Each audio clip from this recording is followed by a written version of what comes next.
While the healthcare industry is typically slow to adopt new and innovative technologies, the fast-growing acceptance and use of conversational artificial intelligence is apparent and exciting. During this episode, Nate Treloar, President and COO of Orbita and a conversational AI expert, joins us on the podcast to share where the technology is and how it's currently impacting healthcare today, and where Nate sees the technology taking the industry in the future. Join us for an ear-opening conversation powered by two real humans as we discuss the impact conversational artificial intelligence is having on our industry and in our lives. Let's go.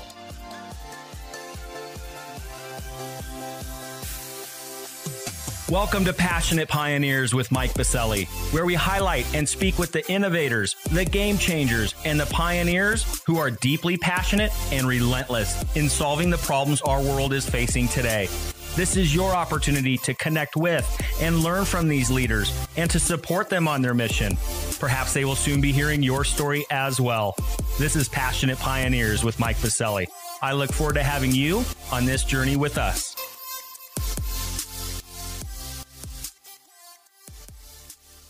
Hi, Nate. Welcome to the podcast, and thank you for taking the time to be with us today. Thank you, Mike. It's great to be joining you here in such an esteemed production. Well, I'm looking forward to diving into your team's amazing work at Orbita, Nate, in moving the healthcare industry forward. But before we dive in, a bit of housekeeping. While listening to our episodes, please take a moment to subscribe to the podcast so you will automatically receive episode updates in your podcast player. Simply search Passionate Pioneers with Mike Biselli in Apple Podcasts, Spotify, or wherever you listen to your podcasts. And lastly, please visit the bottom of the episode notes to connect with me on LinkedIn, Twitter, and Clubhouse in order to further the conversations occurring on this podcast.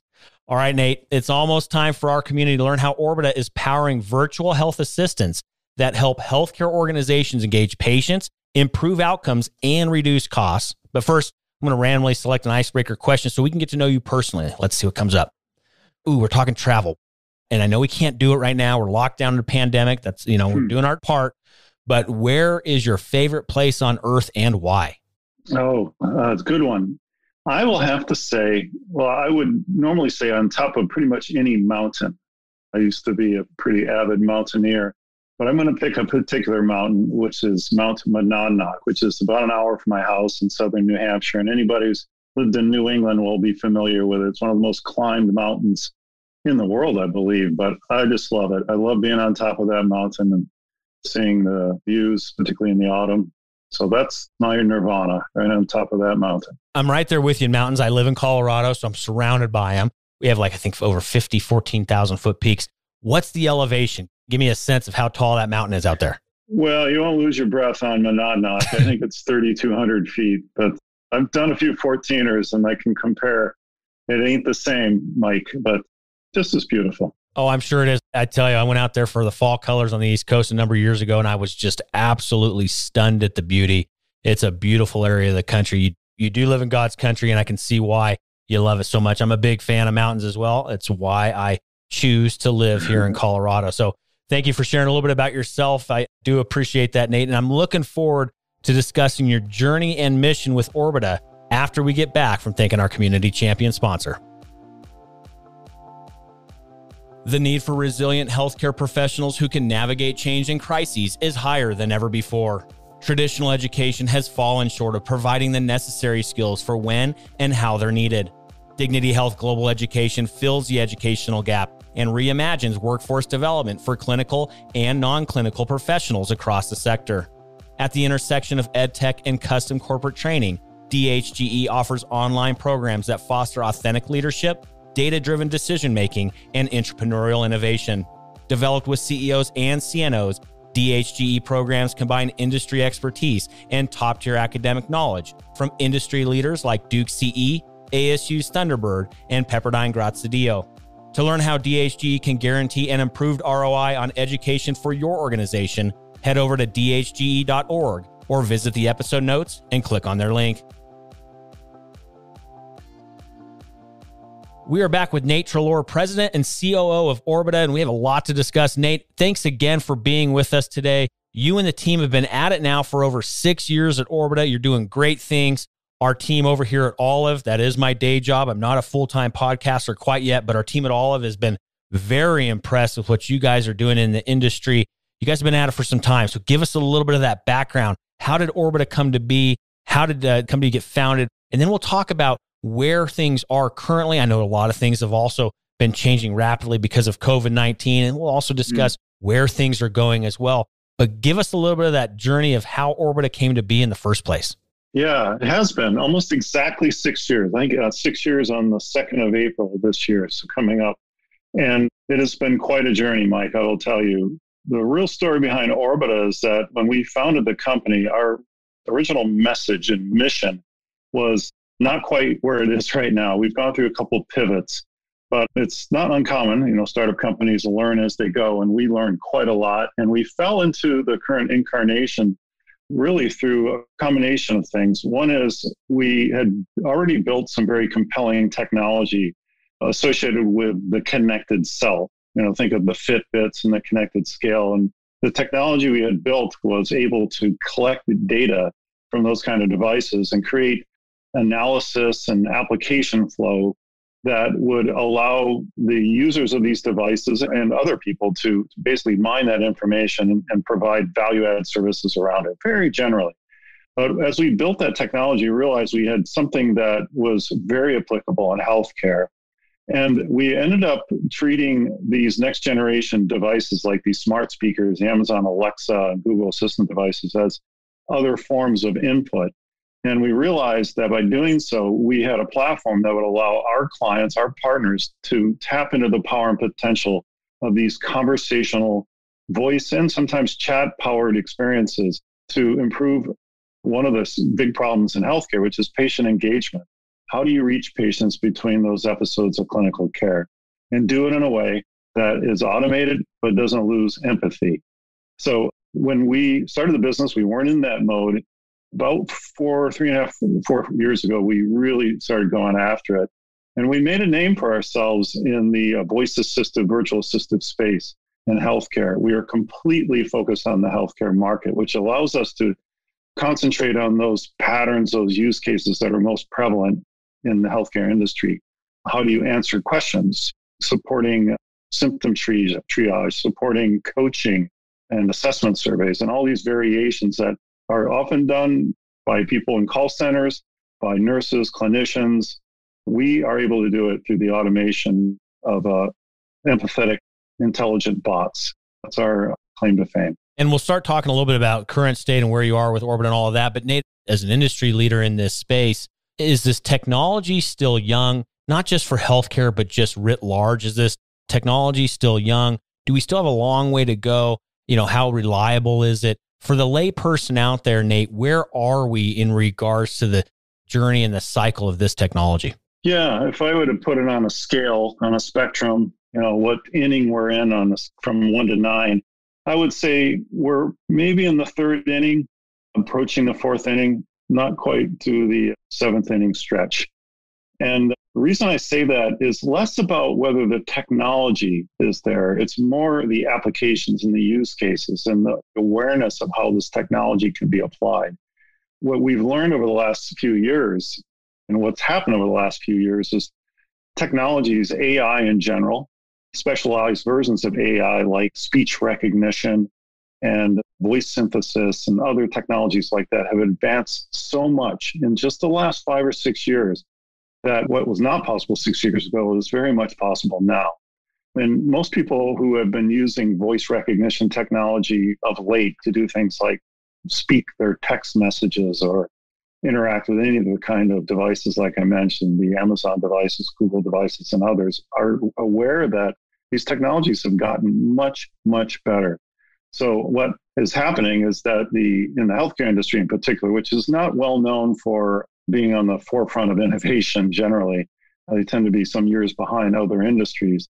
They haven't quite caught up with the power and potential of these technologies. And so that's why I would say from a use case point of view, we're in the 3rd inning. From the technology point of view, well, there's a lot more advanced technologies out there than maybe even that I'm aware of.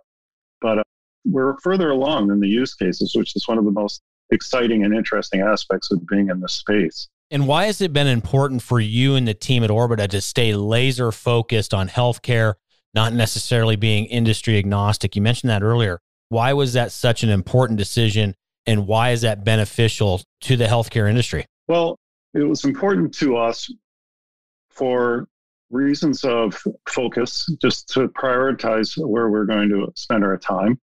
And just like any business, you want to be focused. And it was important for us because we saw very important problems that mattered to us. And I can speak from our point of view of myself and Bill Rogers, one of my co-founders and our CEO, that we both had personal experiences of being caregivers for aging loved ones and saw the power and potential of this technology to at least simplify the life of those individuals, my parents, my mom and dad in this case. And I saw their ability to work with this technology in ways that they could not use other digital technologies in the same way at all. They were able to use a smart speaker, but they can't use smartphones. They just didn't have the technical chops. So that told me there's real potential here. I also saw how hard it was, even with all the resources that my family has and the education and the proximity to my parents and everything else we had going for us. It was really hard to care for my mother, who passed away about 1.5 years ago. And all I could think of was, if it's that hard for us and for me and for my mom, what's it must be like for somebody else who's trying to care for somebody on the other side of the country, or their parents are alone, or they're an only child, or whatever. So that motivated us. That's why we decided we were going to really, among other reasons, that we were going to focus on healthcare. And then for our clients, what that means is that, like I said before, what we've built into our technology, into our platform, are those capabilities that are required for this kind of technology to work in healthcare. For starters, we are HIPAA compliant infrastructure from day one. We take security and privacy very, very seriously. So this is truly an enterprise grade solution that we're bringing to the industry. We also have built into it the lexicons, the words and phrases and dictionaries that are required for these kinds of conversational experiences to work in healthcare, where the vernacular and terminology are different than other industries. So having that built into the platform upfront simplifies and streamlines deployments. So I would call out those couple things. And then we've also prioritized very specific solutions which require certain integrations, like integration with electronic medical record systems, integration with healthcare CRMs and things like that, which simplifies and streamlines and speeds up deployments for our clients. And speaking of your clients, Nate, how has the response been? And I'll preface it because I've been in this industry a long time myself. And you're right. We in this healthcare industry, we don't move fast. We don't innovate quickly. Things don't move as fast as I know you and I would like to see as entrepreneurs and innovators. But regardless, there are some leaders out there that are adopting these new types of technologies and health systems and clients. What has it been like for them? What's the response been that you've been receiving in Orbita in regards to the use and implementation of your technology? Yeah.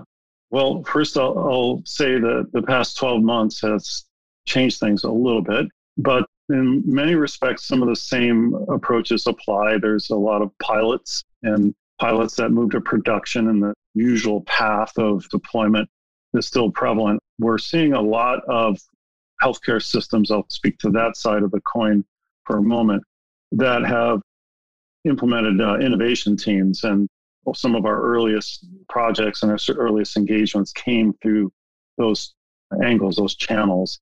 But I would say that particularly chatbots, whether or not they're voice enabled, are becoming much more mainstream. So we're seeing a bit more speed generally over the last few years in adoption of our technology because of the awareness of the power and potential of these agents, these virtual assistive agents.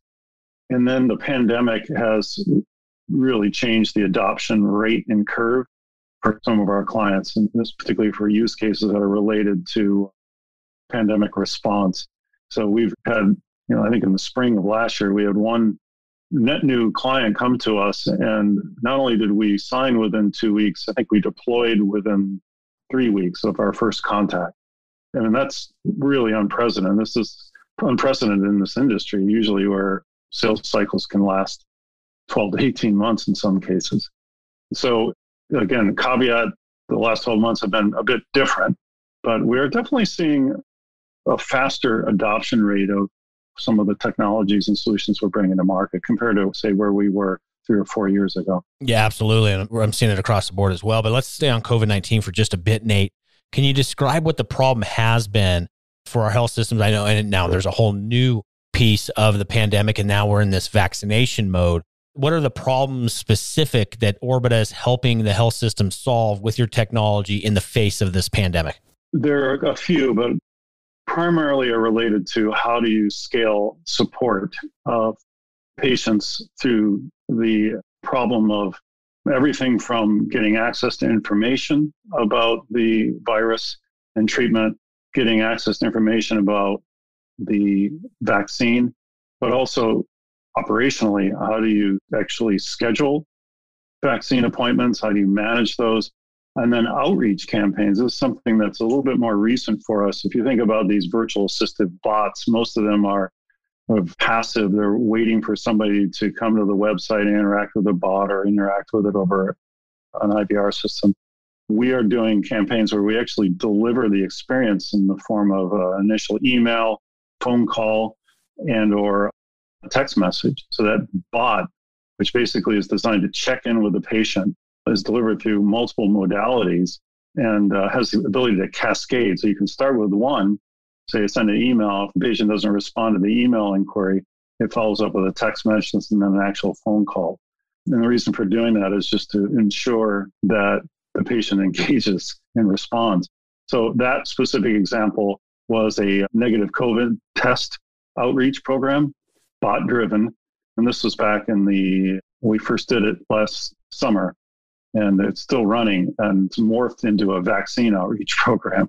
But the idea is that this bot is available to ensure that if you signed up to get tested, that the health system doesn't have to have an army of call center agents calling out people to say that their test was negative. The bot actually does it, and it does it with a high engagement rate to ensure that the patients actually are notified.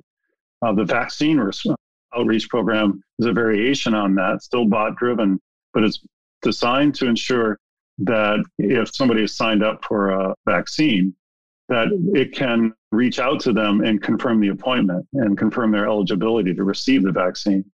Because sometimes a patient will sign up for it and then not be eligible, but they really can't or won't cancel their appointment. And so that slot's gone, highly inefficient.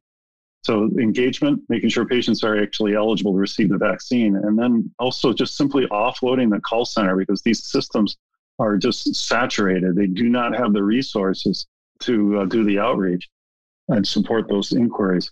So the way we like to describe it is we want a solution that provides automation with empathy. So automation with empathy is really our tagline, because the idea here is that it's not just a sterile bot that's just saying, hit 3 if the answer is yes. It actually engages with the patient, and it can be delivered across these different modalities. Well, many people will say, this isn't how it's always been, Nate. This is not how healthcare has always worked. We didn't do it this way. We didn't use bots. Can you explain how it's been received from the patient's perspective? You mentioned that you have a high engagement rate.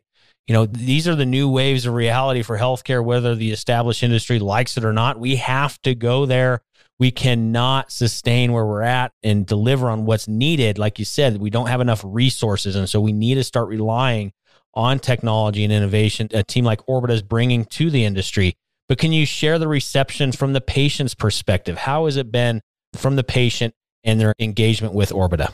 Yeah, well, just purely statistically, I shared that, we see much higher engagement rates versus the other methods. And even, if you go back to a method of just a telephone bank, of people making phone calls, never mind the efficiency of that, the probability that they're going to reach that patient in the moment they're making the phone call is quite low.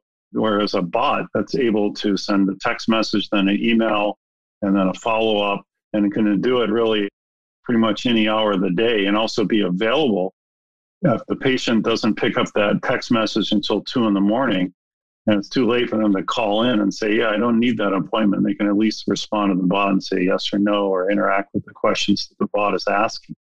So it's really about coverage and scale. So to answer your question more specifically about how patients are engaging with it, before we deployed with this one client that I can think of, they were at an engagement rate of about 30%. In other words, for their outreach program, they reached about less than 1 in 3. And after we rolled out, within a week or two, we were achieving almost 80% engagement rates with automation on top of that. So we saved them, I think, something like 13, where we were able to reallocate 13 full-time employees to other tasks while improving the reach and engagement rates. The fact that patients are engaging with the experience suggests that they are open to it. So we can actually track how they interact with the bot too. And we keep them simple, right? We want them to be empathetic and conversational, but we also want to keep it simple. It's not a 6-minute conversation, right? You're just trying to get a few pieces of information. Well, thank you for sharing that, Nate. It's exciting to hear some of the feedback that you're receiving from your patients, because at the end of the day, those are the ones that we should be serving and building these technologies for, right? So great perspective there, Nate. Now let's talk a little future state. Earlier, you mentioned that you believe we're, somewhere in the 3rd or 4th inning of a 9-inning baseball game. Where do you see things heading, not just for Orbita, but for the industry at large? How is this technology and these types of technologies going to evolve and mature? What do you see on the horizon? Again, not just for you and Orbita, but for the industry writ large. Yeah. Well, one of the things I will compare it with is the early days of smartphones. And if you think about the early days of smartphone and health and things like that, iPhone and those kind of devices first came out, what people ended up doing is they would take, an old, the original website and squish it down to the 4-inch screen and hope for the best. And we found out quickly that doesn't work. In fact, there's a lot of other assets and attributes of a smartphone that you can take advantage of that aren't available on the static PC web. So without getting too technical, people realize pretty quickly that you need to think differently when you're talking about somebody interacting with a mobile phone. And that was just the static, click a few buttons and think about how you would present a website or a mobile app. When you add in conversational agents and virtual assistive technology, I think a lot of people think that they can just take the forms and experience on their website and put it into a conversational bot. It doesn't work quite that way. So part of the reason we're in the 3rd inning is because a lot of people are still learning how to best optimally design these conversational agents and optimally integrate them with some of the existing digital technology. So the most common thing to do with bots is put a bot in the lower right or lower left of your website, and it just flashes there and you click on it and you can interact with that bot. What I believe is going to happen is these bots are going to be more of a native experience on digital properties, whether it's a smartphone app, website, most of which, by the way, are navigated through smartphones these days. About half of browsers and a lot of applications come through smartphones. But I do believe that these virtual assistive technologies and virtual agents are going to be more of a native and intrinsic part of our digital experience, first of all. And that will come in time through the adoption of new platforms and new technologies. We've already seen the rise of smart speakers. So smart speakers are intrinsically virtual assistive, right? They're voice-activated virtual assistive. So that's really the most archetypical view of the future. And as smartphones themselves and other devices become more voice-aware and conversationally aware, it won't be a different kind of device. It'll just be a natural experience that everybody gets used to using. The other thing I would point out, and particularly with voice experiences, is that there's information in what we say in the healthcare context in particular that we can extract from somebody's voice that we can't extract when they're just typing on a keyboard or touching a screen on a smartphone. And particularly for things like mental health, you can extract information using the intelligence of AI that suggests, hey, this person may be depressed, or this person may be showing early signs of dementia, or this person may be showing early signs of a stroke. There's technology that exists now that adds some probabilistic ability to suggest or recommend some action based on a recognition of patterns in people's voice. It's called voice biometrics. And if you talk to anybody in the voice technology space in healthcare, we're all very excited about that power and potential. Setting aside concerns about privacy and security, which some of your listeners may be picking up on, it's really a matter of risk and rewards. When it's somebody who's living alone at home and their only access to help and care is a voice assistant, the voice assistant can recognize through the sound of that person's voice that she needs or he needs help and can notify their caregiver or family. There's value in that. And so we see great potential in these assistive technologies going beyond just the conversation, but being able to be much more, not prescriptive, but at least diagnostic, if you know what I mean. Well, thank you for sharing what you see on the horizon, Nate. It's an exciting one, and really looking forward to seeing how this space continues to evolve. And with leaders like you leading it, I know we're going to see brighter days ahead. As you mentioned, we're early on in the baseball game, and we'll continue to move forward and see these types of technologies continue to positively impact this healthcare industry. But let's bring it back again to current state a bit, and let's talk about what we can be doing today to be helping you. So we have an amazing community rallied around this podcast. And so with that, what's one problem, need, or question that our community here at Passionate Pioneers can be helping you and the Orbita team with? Yeah, well, we are trying to get our message out there, get our solutions into the marketplace. We're blessed with great partners and great customers. But if you're in the industry and you're looking to partner with us, I would love to find partners, integrators, agencies who are interested in tapping into the power and potential of the Orbita platform to bring net new solutions to market. We are extremely excited about what we're doing. But we're still a pretty small company.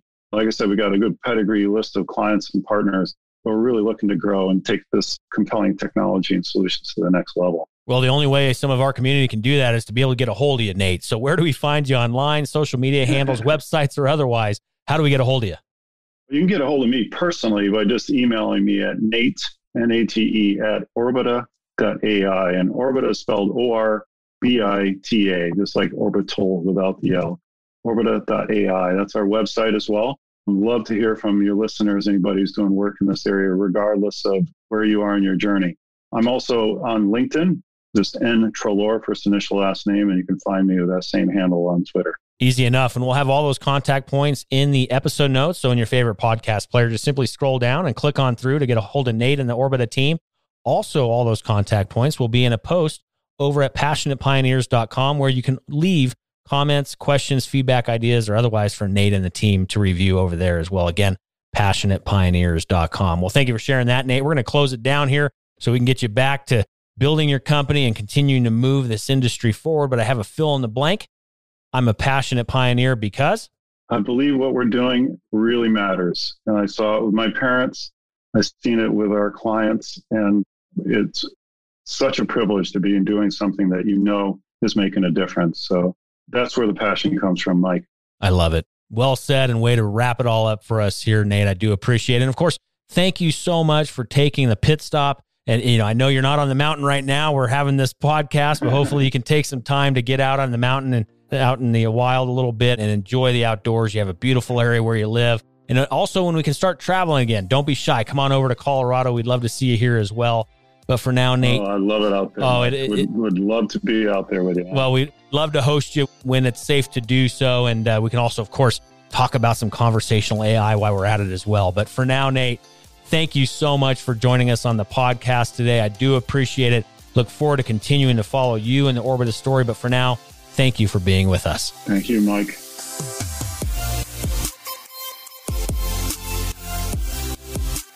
Thank you for joining us today on Passionate Pioneers with Mike Biselli.